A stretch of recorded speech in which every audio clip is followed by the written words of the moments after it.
Welcome to this week's edition of Outdoors Online, a weekly webcast produced by the North Dakota Game and Fish Department. I'm your host, Mike Anderson. My guest this week is Chief Game Warden Bob Timian. Today we're going to talk 2018 violations. Bob, but first of all I want to talk about, I had the opportunity to join you guys during your training last summer. Explain some of your training scenarios.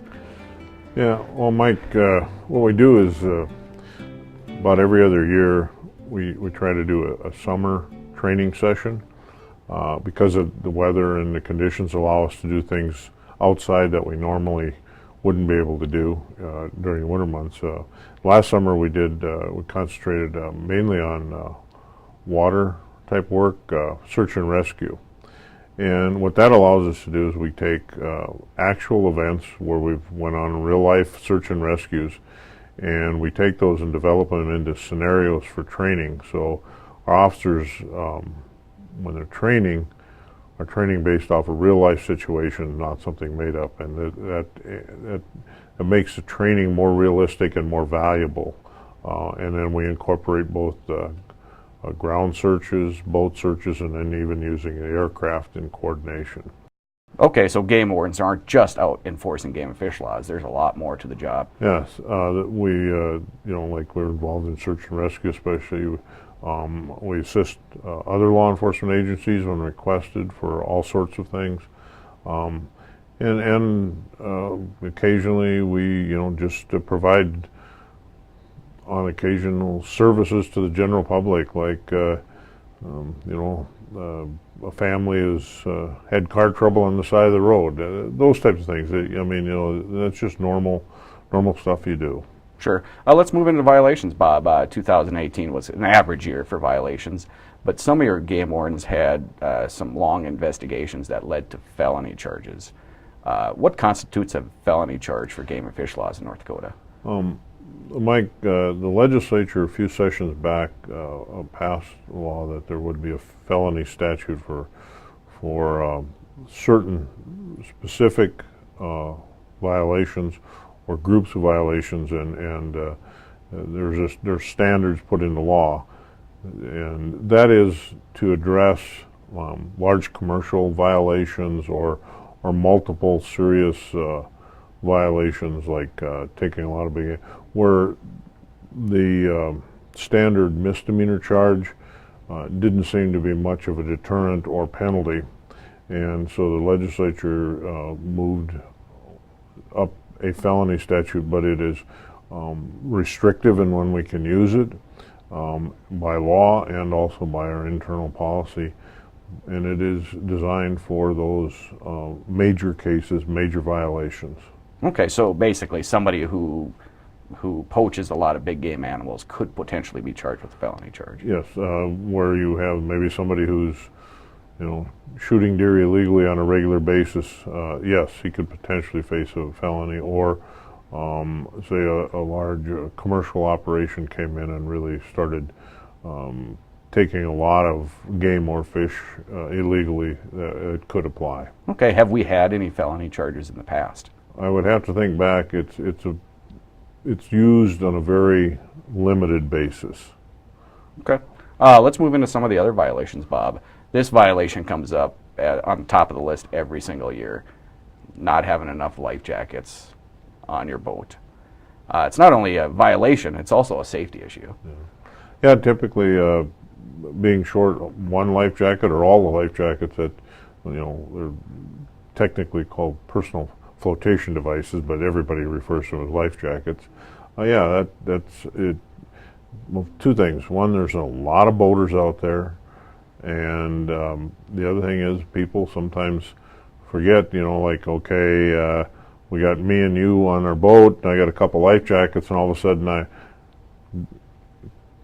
offer a boat ride to 3 or 4 friends, and I forget that, wait a minute, I also have to provide them with life jackets. That happens. And sometimes people just don't take enough jackets. Sure, man, boy, last summer I think, didn't we have a couple incidents where people went overboard? Yes, that's the other issue. And in North Dakota, the law is that you have to have the life jacket on board and readily available. You don't have to have it on, unless, of course, a child under 10 years of age must have a life jacket on if the boat's moving. But for the average adult, you don't have to have it on, you just have it available. And of course, readily available. And that doesn't mean you've got it in a garbage bag stuffed under the front locker where you can't get at it. Because really, when you get into a boat accident or you go overboard, it's come as you are. So if you don't have the jacket on, you're not going to get time to put it on. So we recommend that you wear it, but it's not required. Sure. So the right thing to do is make sure you have enough life jackets or PFDs in your boat. Another violation that always tops the list, Bob, is not carrying your license with you while in the field or having the proper license. Yes, we the last several years we've seen a pretty high rate of people who are not purchasing licenses. And generally it's predominantly fishing. We haven't quite figured out why that is. We do know it is. We do know our wardens are encountering it fairly often, but we're not quite sure why. I mean, as far as an economic thing, fishing licenses are one of the best values you can buy. You get a license for a relatively inexpensive amount that's good all year round. Probably less than a round of golf would cost you. Right, right. So buy a license. You're required to have a license if you want to fish or hunt in North Dakota, and if you don't, you can be subject to a violation. Any other spikes or anything unusual this year, Bob? In 2018, that is? Yeah, in 2018, I really didn't see anything that was all that different from the previous years as far as violations. We are seeing a little bit of a growth in ANS violations. Aquatic nuisance species. Aquatic nuisance species violations where people aren't draining or cleaning their boats properly before they put them into the water or take them out of the water. And part of that is that regulations have gotten a little more stringent over the years, simply because of the encroaching of ANS getting closer and closer to North Dakota, and even found in a couple North Dakota waters, and it's to try to prevent it from spreading any faster than it is. So, and also there's a time lag. I mean, people just it needs to become part of what you do, and I think there's still some people that haven't quite got to that point yet where, just like, years ago when people would launch their boat, before it got a lot of crowded, you'd see a lot of people go down to the dock, put the boat in, then start loading the boat while they're sitting at the loading ramp, start loading their boat and creating confusion. Well, over time, people have got the idea that load your boat, then launch it. Then launch it. Pull your boat out of the water, then unload it, so you're not causing congestion at the loading ramp. And ANS to some degree is like that. There's a learning curve for the public where it becomes a habit that when you pull your boat out, you automatically drain your live wells, drain your bilges, automatically check for vegetation. And I don't think we're quite there yet. If somebody sees a violation hunting or fishing, what should they do? If they see what they think is a violation, they certainly can call into state radio or call a RAP number, or call the local warden or the Game and Fish office here and ask for enforcement during regular business hours. But call somebody and give them the information as best you can, and they will probably ask you for additional things.